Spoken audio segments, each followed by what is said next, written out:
Thanksgiving 2024. Picture this. Our family's $2.3 million colonial in Greenwich, Connecticut. Perfect autumn leaves scattered across the manicured lawn. The smell of Mom's famous herb-crusted turkey filling the dining room. Everything looked like a Norman Rockwell painting until my father slid a manila envelope across our mahogany table during dessert. "We've updated the succession plan for Patterson and Associates," Dad announced, cutting into his pumpkin pie like he was discussing the weather. "Sarah gets 40% controlling interest, Michael gets 35%, and the remaining 25% goes to the American Cancer Society." I sat there, fork halfway to my mouth, doing the math. 0%. Not even mentioned. 3 years of working as their unpaid consultant, fixing their accounting disasters, personally lending them $18,000 when they couldn't make payroll. And I didn't even rate a footnote in their legacy. Mom smiled that cold, practiced smile she reserved for disappointing waitstaff. "We decided leadership should go to family members who've actually contributed something meaningful to the business." As I stormed toward the door, I caught Dad on a panicked phone call in his study. "If we can't settle this by December 15th, we're looking at Chapter 11 bankruptcy." That's when I realized this wasn't just about cutting me out. They were drowning, and they'd just thrown away their only life preserver. The next morning, they called a family meeting in Dad's home office. All four of them lined up like a tribunal. Mom, Dad, Sarah, 32, MBA from Wharton, never worked a real job, and Michael, 30, failed at 2 startups, currently living in our guest house. "Before you say anything dramatic," Sarah began, using that condescending tone she'd perfected in business school, "let's be objective about contributions. I have the MBA, Michael has entrepreneurial experience. You've always been more of a background person." "Background?" I kept my voice level, pulling out my phone to record. "You mean like when I identified the Hendricks Group overbilling scheme that saved you $18,000 annually?" Dad waved dismissively. "That's exactly the problem. You make everything about money. Family business is about loyalty, vision, heart, not just spreadsheets and paranoia." Michael nodded eagerly. "Exactly. Like when I brought in the Morrison account through networking." "You mean when you played golf with their CEO and I did 3 months of proposal work for free?" I interrupted. Mom's voice turned icy. "This attitude is precisely why we made this decision. Sarah brings fresh strategic thinking. Michael understands relationship building. You just audit everything to death." I looked around the room at their united front. Sarah got praised for a $5,000 rebrand that changed their logo font. Michael got celebrated for networking, aka golfing on company time. My forensic accounting that uncovered major vendor fraud? Too aggressive and disruptive to team harmony. "Fine," I said, standing up. "But you might want to read those certified letters on your desk before you celebrate too much." Their faces went white. They'd forgotten I could see the return addresses. IRS Collections Division, Midwest Commercial Credit, and Harrison and Partners, bankruptcy specialists. They weren't just cutting me out of success. They were cutting me out of a disaster. You want to know what background person actually means? Let me give you the receipts. Literally. 2019. Dad's gambling crisis. I'll never forget that 2 a.m. phone call. Mom was sobbing so hard I could barely understand her. Dad had gambled away the mortgage payment again, and the bank was threatening foreclosure. "Please," she begged, "you're the only one who can help us." So I did what any devoted daughter would do. I liquidated my entire 401k and drained my savings account, $47,000 gone in one wire transfer, along with my retirement security and emergency fund. I was 28 years old, watching my financial future evaporate to save theirs. Bank transfer receipt. Emergency family loan. Personal account to Patterson joint account. $47,000. Reference. Mortgage crisis relief. 2020, 2021. COVID financial bleeding. Their marketing agency lost 60% of its clients overnight. While Sarah and Michael quarantined in their comfortable apartments, rent paid by mom and dad, I was fielding panicked calls at all hours. We can't make payroll. The landlord is threatening eviction. Please, just this once more. Each time, I told myself it was temporary. Each time, I watched my bank balance shrink while my anxiety grew. March 2020, $35,000 from my emergency fund when they couldn't pay office rent. I remember staring at my account balance afterward, $3,200 left. July 2020, $28,000 when they lost the Hartley manufacturing account. I had to put groceries on my credit card that month. November 2020, $45,000 to prevent office lease default. This one required a personal loan that's still haunting my credit score. February 2021, $25,000 for employee payroll when their biggest client went 90 days overdue. I ate ramen for 3 months. Personal financial statement.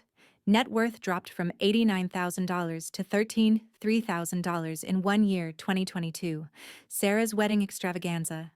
It's my special day, Sarah kept saying as the budget spiraled from $8,000 to $16,000. The venue needed upgrading. The flowers had to be imported. The dress required custom alterations that cost more than my car payment. When Dad pulled me aside with tears in his eyes, explaining about cash flow challenges and how this was investing in family happiness, I felt that familiar sick feeling in my stomach. But Sarah was my sister, and this was her once-in-a-lifetime moment, right? I took a loan against my Honda, $35,000 for orchids and champagne that would be forgotten in a week. Auto loan documentation, $35,000 secured loan against 2019 Honda Accord. Purpose, family wedding expenses. 2023, Michael's startup failure, number 2. When his revolutionary meal kit service collapsed, leaving $6,000 in unpaid supplier bills.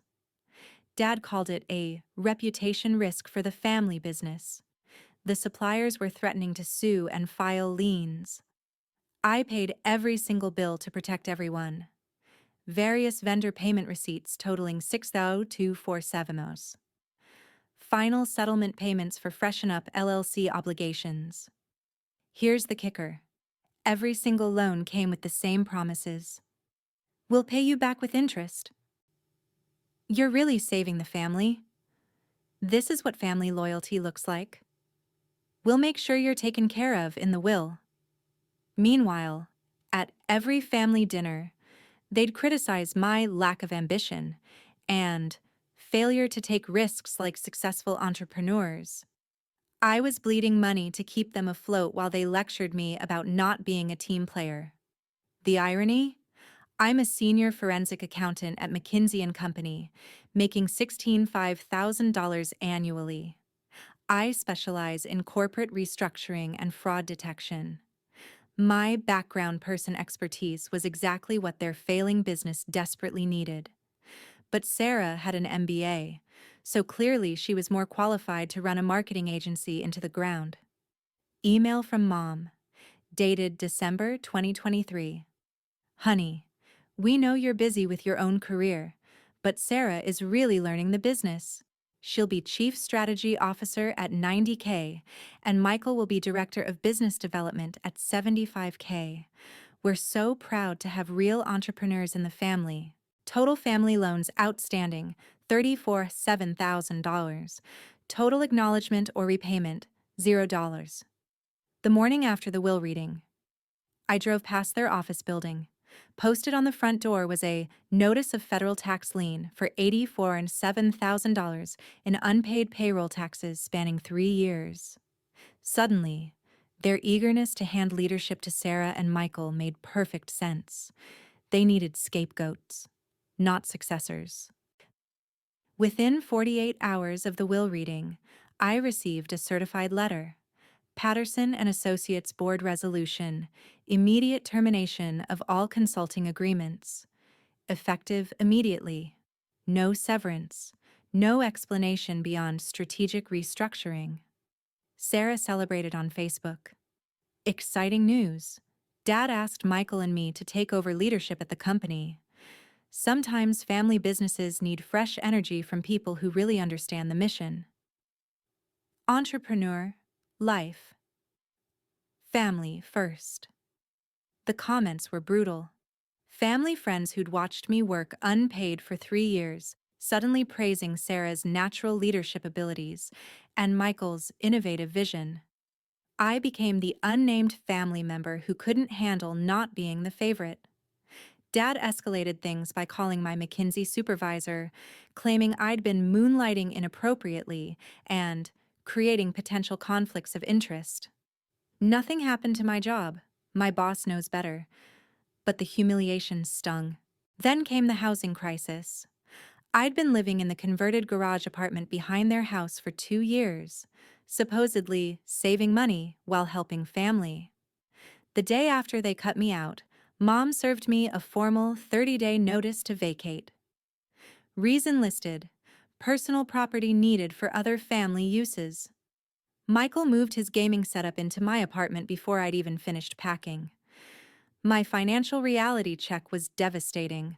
$37,000 in outstanding family loans, with signed promissory notes they were now ignoring. $2,100 month minimum for decent apartment rentals in the area. Credit score damaged from family-related debt I'd co-signed over the years. Checking account balance, $32,470. I ended up in a Motel 6 off Route 95, eating Dollar Tree ramen and calculating how long my remaining savings would last. 3 weeks. Maximum. The lowest point came when Michael posted an Instagram story from some upscale bar. When you realize some people just aren't built for family business, sometimes you gotta make tough choices for the good of everyone. Gosh, entrepreneur life, just family first. Sitting in that motel room, surrounded by boxes of my life, I felt like the biggest fool in Connecticut. I'd sacrificed everything for people who saw me as nothing more than a personal ATM. That's when I started really looking at those photos I'd taken of the certified letters on Dad's desk. And everything changed. At 3 a.m., hunched over the motel's ancient Wi-Fi connection, I stopped being their victim and started being their worst nightmare. See? While I was wallowing in self-pity, my forensic accountant brain was subconsciously processing those legal documents. The names, the amounts, the timelines. Something didn't add up. So I did what I do best. I started digging. Connecticut Secretary of State Business Database Search Results. Patterson and Associates LLC. Status: delinquent. Tax filings overdue since 2021. IRS Business Tax Return Search. No returns filed for Patterson and Associates LLC since 2020. PPP Loan Database Public Records. Patterson and Associates. $15,600 loan approved. April 2020. Employee count claimed. 23. That last one made me laugh out loud. Probably scaring the guy in the next room. 23 employees? They've never had more than 8 people on payroll, even in their best years. This wasn't just mismanagement. This was systematic fraud. I pulled up my old email access, another thing they'd forgotten to revoke, and started downloading everything. My hands were shaking as I clicked through folder after folder. What I found made my stomach drop. They'd been stealing employee tax money for 3 years. COVID relief funds went straight to Dad's gambling debts and Sarah's shopping sprees. They were calling full-time employees contractors to dodge health insurance costs. I sat back in that crappy motel chair, staring at my laptop screen, and started laughing. Not happy laughter, the kind that comes when you realize you've been living in a complete lie. My obsessive record-keeping suddenly looked like divine intervention. Every receipt I'd saved, every email I'd kept, every conversation I'd documented, it was all evidence of their crimes. But here's what really shifted my perspective. I realized they weren't just bad family members. They were terrible business people who'd accidentally committed serious crimes. And I was the only person with both the expertise to understand the scope of their problems and the documentation to prove it. McKinsey pays me $65,000 a year because I'm exceptionally good at untangling corporate disasters and creating restructuring plans. This was just another Tuesday for me, except this time it was personal. They needed me more than I'd ever needed them. But this time, I wasn't going to beg to help. I was going to let them beg me. Text message to my McKinsey colleague James Richardson. Need to talk. Corporate crisis situation. Can you refer me to a white-collar criminal defense attorney? Asking for my family. The countdown clock had started, and they had no idea. I thought I had them figured out. I was wrong. 2 days into building my case, James Richardson called with devastating news. The attorney I referred you to, Elizabeth Chen, she can't take the case. Conflict of interest. Your family already retained her firm. They'd beaten me to the best lawyer in Connecticut. Then came the call that almost destroyed me completely. This is Detective Morrison, Connecticut State Police. We need to speak with you about allegations of embezzlement from Patterson and Associates. Sitting in that police station, watching the detective flip through bank records that made me look guilty, I realized how perfectly they'd framed me. Every loan I'd made could look like theft. Every transfer could seem like embezzlement. But they'd made one crucial mistake. They'd underestimated exactly how good I am at my job. The police interview was supposed to intimidate me. Instead, it clarified everything. They'd made one crucial mistake. They'd underestimated exactly how good I am at my job. After 6 hours of questioning, with my hastily hired criminal defense attorney present, I walked out of that police station with something valuable: a complete understanding of their legal strategy and the names of every document they'd provided to law enforcement. Here's what they'd told police. I was a disgruntled family member who'd been embezzling money for years, using fake family loans to cover my tracks. When they discovered the theft and confronted me, I'd threatened to frame them for tax evasion. Here's what they didn't know. I had recorded our Thanksgiving confrontation. I had emails proving they'd begged me for money. I had bank records showing the money flow went from my accounts to theirs, not the reverse. And most importantly, I had evidence of their crimes that they didn't even know existed. Recording transcript. Thanksgiving 2024. Dad. Thank God you were able to help us with that payroll crisis last year. I don't know what we would have done without you. Me. Just remember that when you're updating the will, I spent the next week methodically building the most comprehensive corporate fraud case file of my career. Every email, every bank record, every text message, every recorded conversation. But this time, I wasn't doing it to help them. I was doing it to bury them.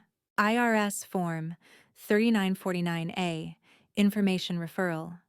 Detailed 47-page report documenting systematic tax evasion, fraudulent PPP loan applications, and misappropriation of federal funds by Patterson and Associates LLC Connecticut Department of Labor complaint.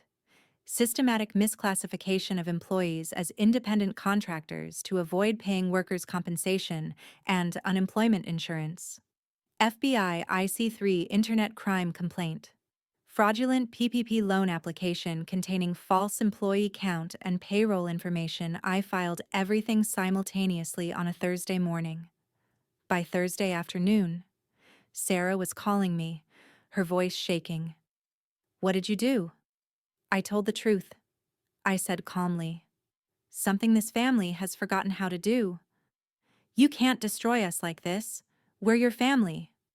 You tried to have me arrested for embezzlement. You stole my life savings and called it gift. You cut me out of the will while owing me $347,000.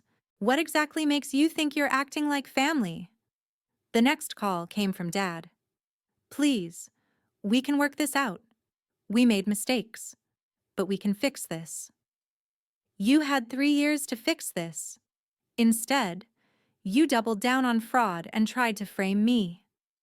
Now federal agents will fix it for you. Email from Elizabeth Chen's office. Received, Friday. Our client wishes to terminate our representation effective immediately. We are returning all files and documentation to Patterson and Associates. Please consider this formal notice of withdrawal. Even their expensive lawyers were abandoning ship.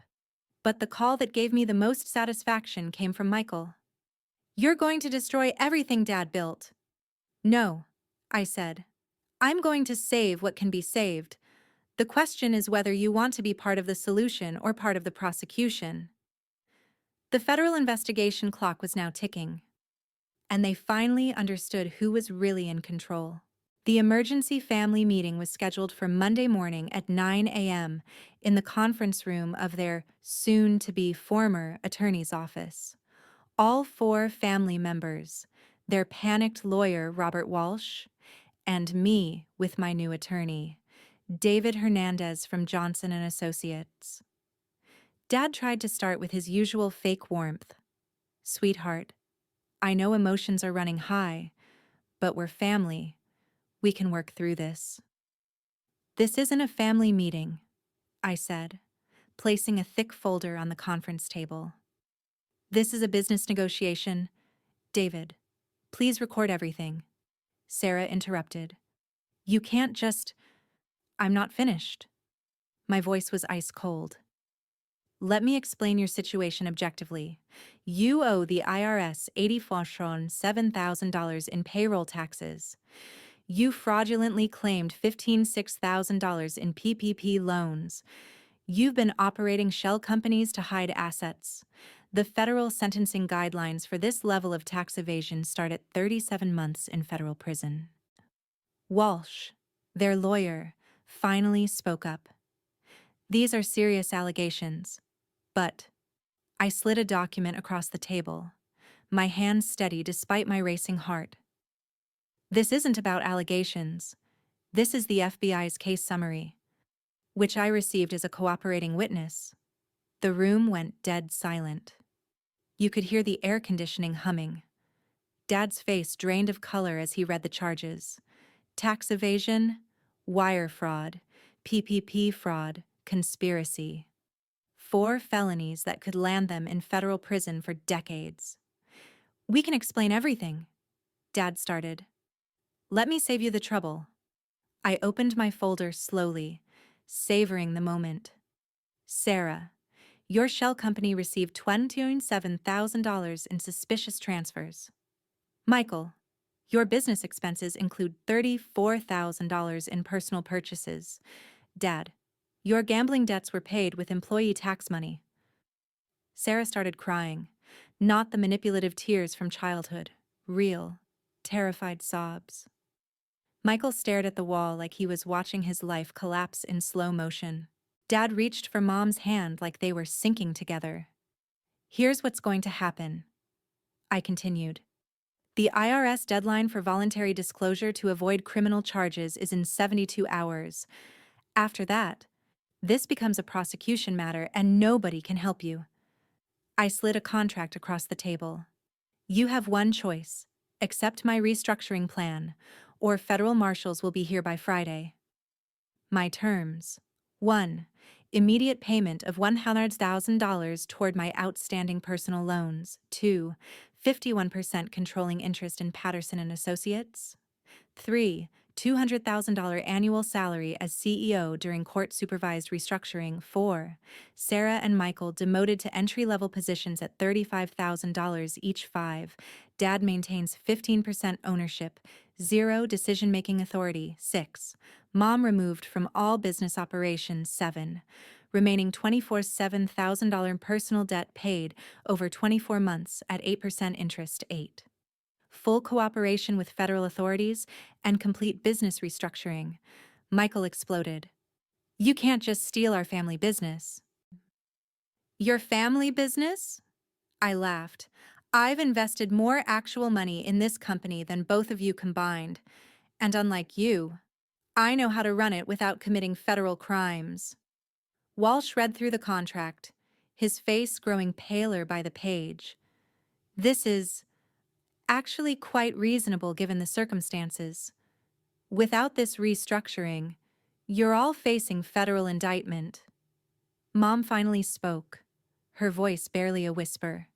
What guarantee do we have that you won't just destroy everything out of revenge? I looked her directly in the eyes.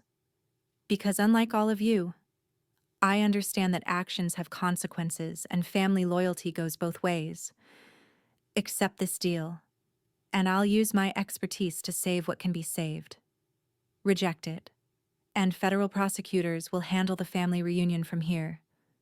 Dad's voice cracked. How long do we have to decide? David checked his watch. The FBI wants a response by 5 p.m. today. After that, the whistleblower protection ends and this becomes a purely criminal matter. Sarah was crying. Michael was staring at the wall.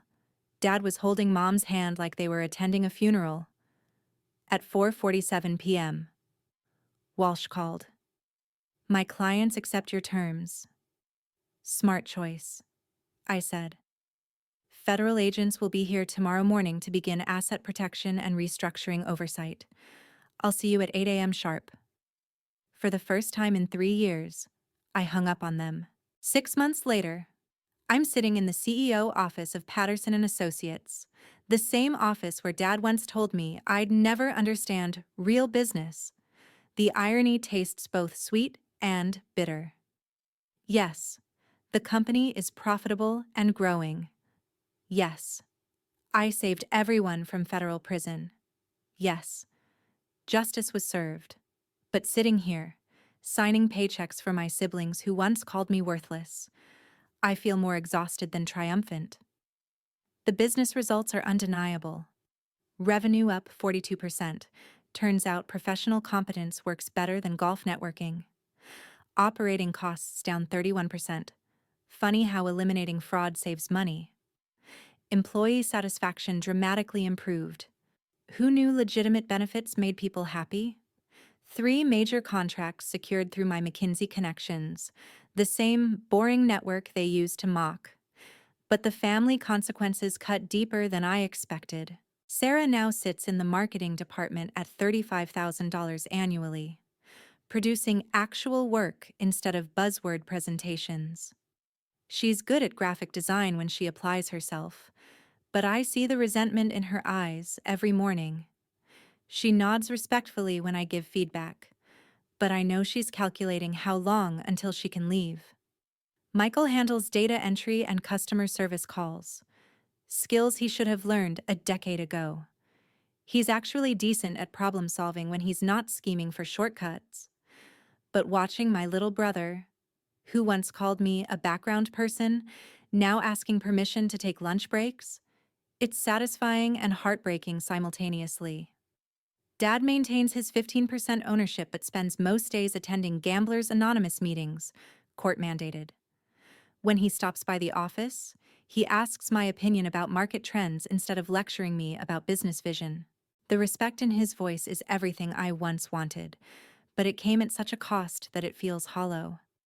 Mom volunteers at the library now and attends weekly therapy sessions, also court-mandated. She brought me coffee last Tuesday, actually brought it to my office, like I was someone important. Thank you, she said quietly, for saving us from ourselves. I almost cried, but I couldn't tell if it was from relief or grief. The money flows in steadily now, $325 every month from the family loan repayment, plus my $2,000 CEO salary. My bank account is healthy for the first time in 5 years. But every deposit feels like a reminder of how much I lost trying to save people who saw me as disposable. Christmas dinner this year was the smallest we've ever had. Just the 5 of us. No extended family. No family friends. Everyone was polite. Everyone said please and thank you. Dad asked about my work. Sarah complimented the wine I brought. Michael helped clear dishes without being asked. It was everything I'd wanted from them for years, and it felt like attending a funeral for the family we used to be. The biggest change is in myself. I used to think family meant unlimited forgiveness and unconditional sacrifice. I used to believe that love required enabling bad behavior and absorbing abuse without consequences. Now I understand that healthy relationships, family or otherwise, require mutual respect, clear boundaries, and accountability for actions. Love without respect is just manipulation. Loyalty without reciprocity is just exploitation. But understanding something intellectually and living with it emotionally are different things. Some mornings, I wake up in my downtown condo, look around at my success, and feel utterly alone. I won. But winning cost me the illusion that my family had ever really loved me for who I was, rather than what I could provide. 6 months ago, I was sleeping in a motel room, eating Dollar Tree ramen, feeling like the biggest failure in Connecticut. Today, I run a successful business, have financial security, and most importantly, I have my self-respect back. Would I do it again? Yes. Because the alternative, continuing to be their victim while they committed crimes in my name, was never really an option. But I'd be lying if I said it felt like a happy ending. It feels like survival. And sometimes, survival is the best victory you can hope for. Real family isn't about sharing DNA or maintaining appearances. Real family is about treating each other with dignity, honesty, and respect. Everything else is just shared last names and holiday obligations. I kept the family business. I just had to lose my family to save it.